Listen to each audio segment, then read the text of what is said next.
కుటుంబాలకి దూరంగా తల్లిదండ్రులకి దూరంగా వాళ్ళు అక్కడ ఉండి దేశం కోసం అహర్నిశలు నిలబడుతున్న వ్యక్తులు. ఈరోజు జవాన్లు అక్కడ నిలబడారు కనుకనే, పోరాడుతున్నారు కనుకనే భారతీయులు ఆంధ్రులు మనం ఇక్కడ హాయిగా బతికే పరిస్థితి. దాంట్లో మొన్న జరిగిన దాడిలో మన నాయక్ చనిపోతాం జరిగింది. మురళీ నాయక్ చిన్నప్పటి నుంచి కూడా మిలిటరీకి నేను ఉంటాను, నేను చనిపోతే భారతదేశ జెండా కప్పుకుని చనిపోతానని పదే పదే అతని కుటుంబానికి చెప్తాం జరిగింది. కుటుంబానికి ఏకైక బిడ్డ మురళీ నాయక్. చిన్నప్పుడు వాళ్ళ అవ్వ తాతతో పెరిగిన వ్యక్తి. దేశం కోసం నిలబడతాను, దేశం కోసం పోరాడతానని చెప్పిన వ్యక్తి మురళీ నాయక్. ఇంత చిన్న వయసులో మురళీ నాయక్ చనిపోతాం నిజంగానే చాలా చాలా బాధాకరం. ఆ కుటుంబానికి అటు కేంద్ర ప్రభుత్వం ఇటు రాష్ట్ర ప్రభుత్వం అండగా నిలబడుతుంది. గౌరవ ముఖ్యమంత్రి గారు మాతో మాట్లాడారు, ఉప ముఖ్యమంత్రి గారు, అదేవిధంగా హెల్త్ మంత్రి మన సత్యకుమార్ గారితో మాట్లాడి ఆ కుటుంబానికి ప్రభుత్వం నుంచి ఆర్థిక సాయం కింద 50 లక్షల రూపాయలు, దాంతోపాటు 5 ఎకరాల భూమి, ఇల్లు కట్టుకునేదానికి 300 గజాలు ప్రభుత్వం అందజేస్తాం జరుగుతుంది. అంతేకాకుండా కుటుంబాల కోరిక మేరకు కుటుంబంలో ఎవరికైనా ఉద్యోగం ఇస్తే, ప్రభుత్వ ఉద్యోగం ఇస్తే బాగుంటుందని అడిగారు. కుటుంబంలో అంటే బిడ్డలు ఎవరు లేరు, ఒకే బిడ్డ కనుక తండ్రికి ప్రభుత్వ ఉద్యోగం ఇవ్వాలనేది కూటమి ప్రభుత్వం నిర్ణయిస్తాం జరిగింది. ఇంతేకాకుండా అంత్యక్రియలు సొంత భూమిలో జరుగుతుంది కనుక మెమోరియల్ కూడా కట్టాలని నిర్ణయించాం. ఇంకో పక్కన జిల్లా హెడ్ క్వార్టర్స్లో కాంస్య విగ్రహం కూడా ఏర్పాటు చేసి కేవలం తెలుగులే కాదు భారతీయులు మురళీ నాయక్ని ఆదర్శంగా తీసుకునే విధంగా ప్రభుత్వం ఉంటుందని తెలుపుకుంటూ ఇప్పుడు గౌరవ ఉప ముఖ్యమంత్రి పవనాన్ని మాట్లాడాల్సిందిగా కోరుతున్నాం.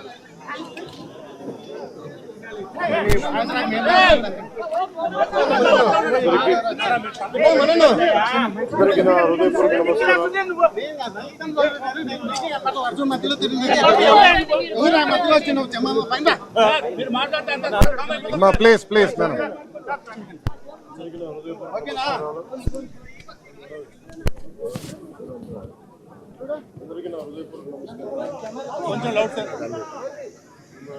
ఏప్రిల్ 22న 27 మంది నాయకుల్ని ఉగ్రవాదులు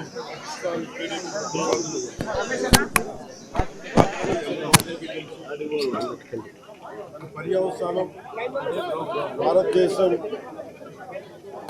పాకిస్తాన్కి అండగా ఉన్న ఈ టెర్రరిస్ట్ క్యాంపుల మీద దాడులు చేయడం, స్ట్రైక్స్ చేయడం జరిగింది. వారి ఉగ్రవాద శిబిరాలని ధ్వంసం చేయడం జరిగింది. దానికి కంటిన్యూటీగా యాక్షన్ పాకిస్తాన్ కూడా మనకి కాల్పులు జరపడం, వీటి సరిహద్దుల్లో ముఖ్యంగా 5 రాష్ట్రాల్లో చాలా తీవ్ర చాలా ఉద్విగ్నతతో కూడిన పరిస్థితులు ఏర్పడ్డాయి. ఆ క్రమంలో మన ఆంధ్రప్రదేశ్కి సంబంధించిన మురళీ నాయక్ కూడా అగ్నివీర్గా గత 2 సంవత్సరాలు 22లో వెళ్ళిన వ్యక్తి. మన తల్లిదండ్రులతో మాట్లాడుతూ ఉంటే ఒకటే చెప్పాను, నేను దేశం కోసమే పుట్టాను, దేశం కోసమే చనిపోతాను అనేది పదే పదే చెప్తా ఉన్నాడు. ఎందుకు నాయన మనకు ఆ ఉద్యోగాలను తండ్రి అంటున్నా కానీ నేనమ్మా నాకు రైల్వే ఉద్యోగం వచ్చినా రైల్వే ఉద్యోగానికి పోలేదు, కేవలం దేశం కోసం పనిచేస్తాను, నేను దేశం కోసం చచ్చిపోతాను అన్న కమిట్మెంట్ ఉన్న వ్యక్తి. కానీ దురదృష్టవశాత్తు చాలా చిన్న వయసులో 23 ఏళ్ల వయసులో తన ప్రాణాలని కోల్పోవాల్సి వచ్చింది. పదే పదే మొన్న కూడా ఏం చెప్పారంటే, నిజంగా ఉగ్రవాదుల తూటాలు కానీ సరిహద్దుల యుద్ధాలు కనుక జరిగితే దాని పర్యావసనం, దాని ప్రాణాలు మొత్తం సమస్త భారతంలో కనిపిస్తూనే ఉంటాయి, దాన్ని ఎక్కువ అవుతూనే ఉంటాయి.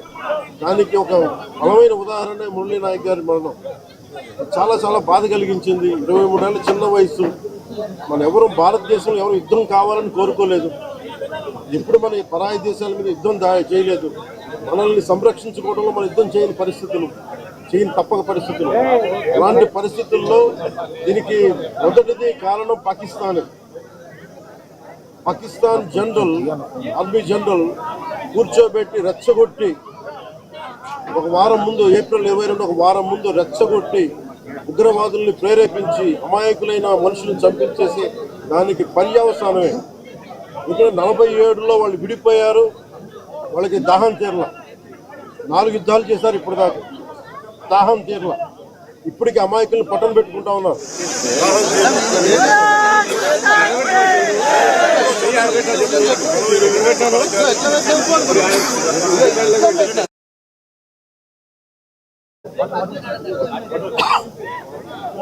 నిన్న కూడా చూసాం.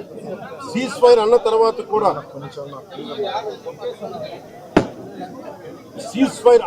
కూడా సీజ్ ఫైర్ ని వైలేట్ చేసిన ప్రభుత్వం అక్కడ. నిజంగా చెప్పాలంటే ఒక బనానా రిపబ్లిక్. దానికి ఎవరు మాస్టర్స్ తెలియదు పాకిస్తాన్. వాళ్ళు చేసే అరాచకాలు, వాళ్ళు చేసే మనకి స్పాన్సర్డ్ టెర్రరిజం ఇండియాకు ఒక ఇబ్బందిగా తయారైంది. ఇది మన ముంబై దాడులు కావచ్చు, కశ్మీర్ లో ఎథ్నిక్ క్లెన్సింగ్ కావచ్చు, ఇది ఒక రిపీటెడ్. మన కోయంబత్తూర్ దాడులు కావచ్చు, పేలుళ్లు కావచ్చు, జామా మస్జిద్ పేలుళ్లు కావచ్చు, లేదా గతంలో జరిగిన మనకి గోకుల్ చాట్ పేలుళ్లు కావచ్చు, లుంబిని పార్క్ పేలుళ్లు కావచ్చు, ఇవన్నీ కూడా ఎక్కడో చోట దీనికి ఒక ముగింపు పలకాలి. దీనికి ఒక బలమైన గుణపాఠం చెప్పాలనేది నరేంద్ర మోదీ గారి అందరికీ ప్రజలందరూ కోరుకుంటున్నారు. ఆయన దీనికి ఇప్పుడే సోదరులు గౌరవ మంత్రి ఐటీ అండ్ ఎడ్యుకేషన్ మినిస్టర్ వారు అనౌన్స్ చేశారు. గౌరవ ముఖ్యమంత్రి చంద్రబాబు గారి తరఫున, అలాగే నరేంద్ర మోదీ గారి తరఫున ఇక్కడికి మంత్రివర్గం అందరం ఉన్నాం. ఇక్కడ అందరం కూర్చొని, మేము ముగ్గురం కూర్చొని ఇందాక గౌరవ ముఖ్యమంత్రి గారి సూచనల మేరకు ఇందాక సోదరులు మన లోకేష్ గారు చెప్పినట్టుగా దాదాపు 50 లక్షలు ఎక్స్గ్రేషియా ప్రకటిస్తూ ఉన్నారు. అలాగే ఒక 5 ఎకరాల పొలం అని కూడా తెలియజేశారు. అలాగే 300 గజాలు ఇంటి స్థలం అని కూడా అనౌన్స్ చేశారు. అలాగే ప్రభుత్వంలో వాళ్ళకి ఎవరికైనా సరే, వాళ్ళ నాన్నగారికి కానీ ఎవరికి కానీ ప్రభుత్వ ఉద్యోగం కూడా ఖచ్చితంగా ఇవ్వాలనేది క్యాబినెట్లో ముందు పెట్టి నిర్ణయం తీసుకుంటాం.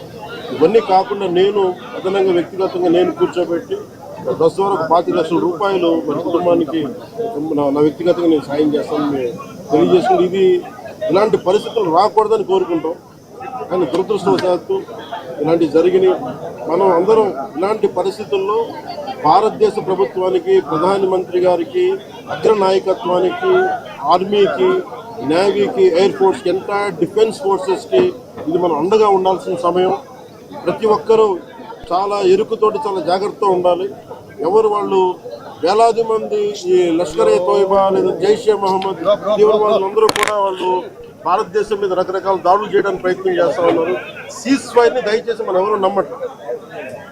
సీజ్ ఫైర్ శాంతికి ఒప్పందం కాదు. వాళ్ళు ప్రత్యేక పరిస్థితుల్లో లొంగిపోయి ఇంక మా పాకిస్తాన్ బతకలేదు అని చెప్పి కాళ్ళ బేరానికి వచ్చిన 3 గంటల్లోనే మళ్ళీ సీజ్ ఫైర్ని వైలేట్ చేశారు. సో ఇది అందరూ కూడా గమనించాల్సిన విషయం. ఇలాంటి పరిస్థితుల్లో ఇలాంటి ఒప్పందాలు ఉండాలని కోరుతున్నాం. దాని తగ్గట్టుగా మనందరం దేశానికి, దేశ నాయకులకి, ఆర్మీకి, నేవీకి, ఎయిర్ ఫోర్స్కి, ఎంటైర్ డిఫెన్స్ ఫోర్సెస్కి మనం బలం ఇవ్వాల్సిన సమయం. అందుకని మీ అందరూ సహకారం కోరుకుంటూ సెలవు తీసుకున్నాం. మురళీ నాయక్ పవన్ కళ్యాణ్ గారి వీరాభిమాని. చిన్నప్పటి నుంచి వారిని కలవాలని తహతహలాడుతూ వచ్చారు. అటువంటిది ఇవాళ పవన్ కళ్యాణ్ గారిని ఇక్కడ రప్పించుకున్నారు.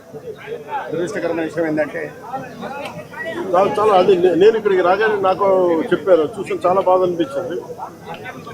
అతను ఇష్టపడవచ్చు కానీ దేశానికి, అందరికంటే కూడా దేశాన్ని ప్రేమించే వ్యక్తి, అలాంటి వ్యక్తిని కోల్పోవడం నిజంగా చాలా అందరికీ కూడా, లోకేష్ గారికి కానీ, మా మంత్రి గారికి కానీ, ప్రతి ఒక్కరికి చాలా చాలా బాధ కలిగిస్తాం. వారి ఆత్మకి శాంతి చేకూరాలని, వారి కుటుంబ సభ్యులకి నా ప్రగాఢ సానుభూతిని తెలియజేయాలని, భగవంతుడు వారికి బలం ఇవ్వాలి. ఈ పుత్రశోకానికి ఒకే ఒక్క కొడుకు, ఇంకెవ్వరు లేరు, ఒక్కటే ఒక కొడుకు. ఒక్క కొడుకుని కూడా పట్టుమని 23 ఏళ్ళు కూడా 25 ఏళ్ళు కూడా లేదు, 23 ఏళ్ళ వయసులో చనిపోయాడు దేశం కోసం. చాలా చాలా చాలా బాధగా ఉంది. కుటుంబానికి అండగా ఉంటుంది. చేసిన సహాయం కాకుండా మా 3 పార్టీల నుంచి కూడా వాడికి ఏ సహాయం కావాలో మా నాయకులు ఇప్పుడు అందుబాటులో ఉంటారు. మా గౌరవ మంత్రివర్గ సహచరులు ఉన్నారు, ఎమ్మెల్యేస్ ఉన్నారు, అన్ని పార్టీస్ అందరూ వాడికి అండగా ఉంటామని తెలియజేస్తూ సెలవు. జై